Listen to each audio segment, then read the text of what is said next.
ntabwo ari uyu munsi cyangwa ejo bundi niyo natsindwa n'andi makipe ariko nkubise amagambo ya Kenisi nimye uruvuga uyu munsi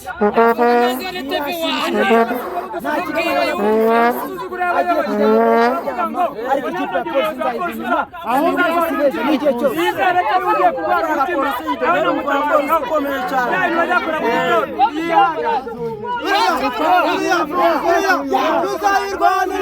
tuzayirwanira aba ku mugoroba cyangwa se ijoro ryose polisi ni iyacu tuzayirwanira abafana muri hano tuzayirwanira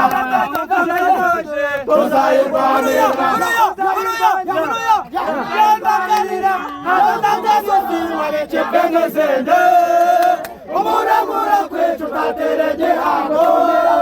saradaruratsinde ku mugaragaro wabaye wariya ngiye gutagira amashami wemerera gake wabaye wariya ngiye gutagira abafana wemerera gake wabaye wariya ngiye genda gasogi wari kibemezende umuragura kwetu utaterege habo